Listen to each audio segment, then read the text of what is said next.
Hello friends, പത്തരമാറ്റിൻ്റെ പുതിയ എപ്പിസോഡിലേക്ക് എല്ലാവർക്കും സ്വാഗതം. നമ്മുടെ ചാനൽ ആരെങ്കിലും സബ്സ്ക്രൈബ് ചെയ്യാനുണ്ടോ? ഒന്ന് സബ്സ്ക്രൈബ് ചെയ്യണേ.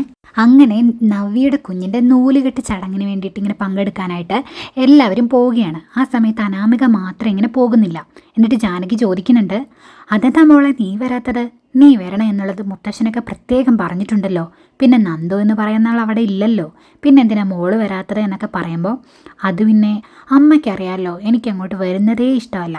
അവരുടെ രീതിയോ അവിടുത്തെ ആ ഒരു അന്തരീക്ഷമൊന്നും എനിക്ക് ഇഷ്ടപ്പെട്ടിട്ടില്ല. അതുകൊണ്ട് ഞാൻ വരുന്നില്ല, നിങ്ങൾ പോയി വരൂ. എനിക്ക് ഏതായാലും എൻ്റെ ഫ്രണ്ട്സിനെയൊക്കെ ഒന്ന് കാണാനുണ്ട്. അമ്മ എന്തായാലും സന്തോഷത്തോടു കൂടി അതൊക്കെ പങ്കെടുത്തിട്ട് വാ എന്നൊക്കെ ഇങ്ങനെ പറയുകയാണ്. അപ്പോൾ ശരി, നിൻ്റെ ആഗ്രഹം പോലെ നടക്കട്ടെ എന്നൊക്കെ പറയുകയാണ്. അങ്ങനെ പിന്നീട് ജലജയും എല്ലാവരും അഭിയും ഒക്കെ ഇങ്ങനെ ചേർന്നിങ്ങനെ പോവുകയാണ്.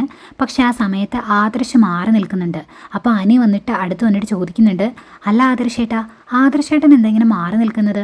ആദർശേട്ടൻ പരിപാടിക്ക് പങ്കെടുക്കാൻ വരുന്നില്ല എന്നൊക്കെ ചോദിക്കുന്ന സമയത്ത്, ഇല്ല ഞാൻ വരുന്നില്ല, എനിക്ക് എന്തായാലും ഈ ഒരു ടെൻഷൻ ഉള്ളിടത്തോളം കാലം എനിക്കിപ്പോൾ എന്തെങ്കിലും ഒക്കെ ഇങ്ങനെ പങ്കെടുക്കാനായിട്ട് പറ്റുന്ന ഒരു സിറ്റുവേഷനല്ല എന്നൊക്കെ ഇങ്ങനെ പറയുന്ന സമയത്ത്, അതൊക്കെ വിടാ ആദർശേട്ടാ, നമുക്ക് എന്തായാലും ഇപ്പോൾ ഈ ഫംഗ്ഷന് പോയി പങ്കെടുത്തിട്ട് വരാം. ഒരു പരിപാടിയിലൊക്കെ ഇങ്ങനെ എൻഗേജ്ഡ് ആകുമ്പോഴേക്കും ആ ഒരു രീതിയിൽ നിന്നൊക്കെ ഇങ്ങനെ ടെൻഷനിൽ നിന്നൊക്കെ ഒരു മാറ്റം ഉണ്ടാകും എന്നൊക്കെ ഇങ്ങനെ പറഞ്ഞിട്ട് അവർ പിന്നെ അവിടുന്ന് പോവുകയാണ്. പിന്നീട് നമ്മുടെ നവ്യയുടെ നൂലുകെട്ടിൻ്റെ ചടങ്ങും കാര്യങ്ങളൊക്കെ ഇങ്ങനെ നടക്കുകയാണ്. ആ സമയത്ത് ജലജ അവിടെ വെച്ചിട്ട് ഇങ്ങനെ ചന്തുമോളെക്കുറിച്ചും ആദർശനെക്കുറിച്ചും ഒക്കെ ഇങ്ങനെ കളിയാക്കി സംസാരിക്കുന്നുണ്ട്. അത് ദേവയാനിക്ക് ഒട്ടും തന്നെ ഇഷ്ടപ്പെടുന്നില്ല. അങ്ങനെ ദേവയാനി ചോദിക്കുന്നുണ്ട്, അല്ല നീ മറ്റുള്ളവരെ കളിയാക്കി നിൽക്കാനാണോ ഇങ്ങോട്ട് വന്നത്, അതോ നിൻ്റെ ഈ കൊച്ചുമോൻ്റെ നൂലുകെട്ടിന് പങ്കെടുക്കാനാണോ ഇങ്ങോട്ട് വന്നത് എന്നൊക്കെ ചോദിച്ചിട്ട് ജലജയുടെ വായ അടപ്പിക്കുകയാണ്. ആ സമയത്താണ് നമ്മുടെ കനകയും ഗോവിന്ദനൊക്കെ കുഞ്ഞിൻ്റെ കാര്യമൊക്കെ ഇങ്ങനെ ഡീറ്റെയിൽ ആയിട്ട് അറിയുന്നതും അങ്ങനെ അവർ സങ്കടമായിട്ടൊക്കെ ഇങ്ങനെ ചോദിക്കുന്നുണ്ട്. ആ സമയത്ത് നയന അവരെ ആശ്വസിപ്പിക്കുകയാണ്. എന്നിട്ട് ഇവരിനി എല്ലാം അറിഞ്ഞിട്ടുണ്ടാവും എന്നുള്ളൊരു ടെൻഷനൊക്കെ നയനയുടെ ഉള്ളിലുണ്ടായിരുന്നു. അങ്ങനെ പിന്നീട് ചടങ്ങുകളൊക്കെ കഴിഞ്ഞ ശേഷം നവ്യ നയനയെ മാറ്റി നിർത്തിയിട്ടൊക്കെ ചന്തുമോളെക്കുറിച്ചോ ആദർശനെക്കുറിച്ചോ ഒക്കെ സംസാരിക്കുന്നുണ്ട്. ആ സമയത്ത് നയന പറയുന്നുണ്ട്, അതൊന്നും ചേച്ചി ആലോചിച്ചിട്ട് ടെൻഷൻ ആവണ്ട, അതിനൊക്കെ ഒരു പരിഹാരം എന്തായാലും കാണാൻ സാധിക്കും. എന്തായാലും അതൊന്നും വലിയ പ്രശ്നം ഉണ്ടാവില്ല. പിന്നെ മുത്തശ്ശനല്ലേ കൊണ്ടുവന്നത്, അതുകൊണ്ട് മോൾക്കൊരു ആപത്തും വരാതെ നോക്കേണ്ടത് ഞങ്ങളുടെ ഉത്തരവാദിത്തമാണ്. പിന്നെ നല്ല മോളാണ്, എനിക്ക് ഒരുപാട് ഇഷ്ടമായി എന്നൊക്കെ പറയുകയാണ്. അപ്പോൾ ആ സമയത്ത് നവ്യ പറയുന്നുണ്ട്, നിന്നെയൊന്നും പറഞ്ഞിട്ട് കാര്യമില്ല, അല്ലെങ്കിൽ ഇപ്പോൾ പാട്ടുപാടി നടക്കുന്നത് ആദർശേട്ടൻ്റെ കുഞ്ഞാണെന്നാണല്ലോ. നീ എന്താ അതൊന്നും ആലോചിച്ചിട്ട് അതിൻ്റെ പിന്നാലെ പോകാത്തത്? നിനക്കൊന്നും സങ്കടം തോന്നുന്നില്ലേ എന്നൊക്കെ പറയുകയാണ്. അപ്പോൾ ആ സമയത്ത് ചേച്ചി അതൊന്നും ആലോചിച്ച് ടെൻഷൻ ആവണ്ട, ഇപ്പോൾ ചേച്ചിക്കൊരു ജീവിതം തിരിച്ചു കിട്ടിയതല്ലേ, അതുമായിട്ട് ഇങ്ങനെ മുന്നോട്ട് പോകും എന്നൊക്കെ ഇങ്ങനെ പറയുകയാണ്. ആ സമയത്താണ് ഈ നവ്യ നയനയോട് ഇങ്ങനെ നന്നായിട്ട് ചൂടാവുന്നുണ്ടേ. അത് കഴിഞ്ഞ് പിന്നെ ഇങ്ങനെ പരിപാടിയിലൊക്കെ ഇങ്ങനെ പങ്കെടുത്ത് നിൽക്കുന്ന സമയത്താണ് നമ്മുടെ കിരൺ ആദർശൻ ഇങ്ങനെ ഫോൺ ചെയ്യുന്നത്.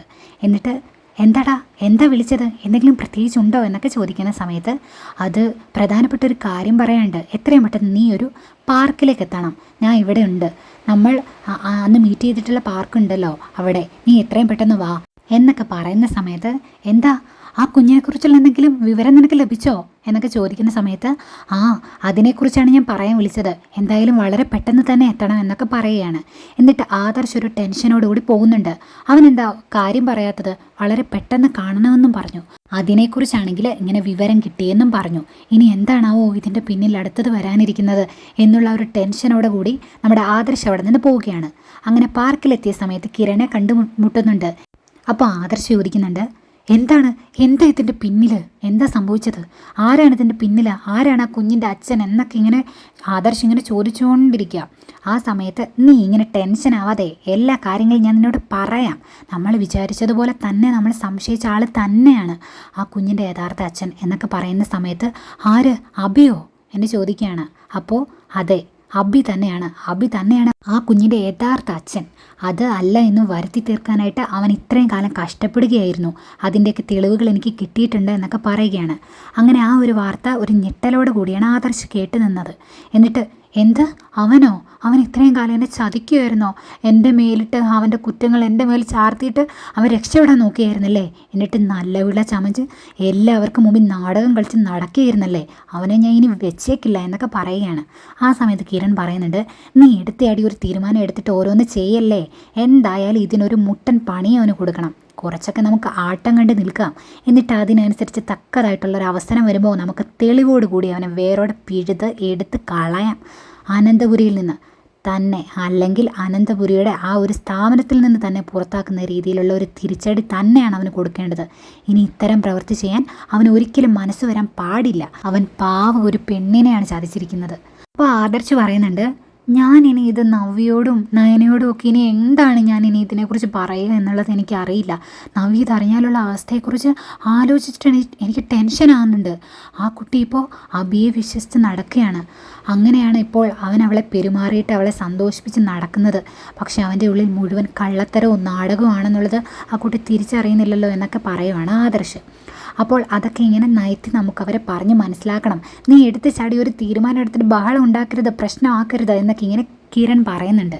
അപ്പോൾ ഇത്രയും കാണിച്ചുകൊണ്ടാണ് ഇന്നത്തെ എപ്പിസോഡ് ഇവിടെ വൈൻഡപ്പ് ചെയ്യുന്നത്. അപ്പോൾ ഇനി അബിക്ക് കിട്ടാൻ പോകുന്ന നല്ല മുട്ടൻ പണിയൊക്കെ നമുക്ക് കാണണ്ടേ. അപ്പോൾ ഈ ചാനൽ ഒന്ന് സബ്സ്ക്രൈബ് ചെയ്യണേ, അതുപോലെ ലൈക്ക് ചെയ്യാനും ഷെയർ ചെയ്യാനും മറക്കരുതേ. അപ്പോൾ ഓക്കെ, ബൈ ബൈ.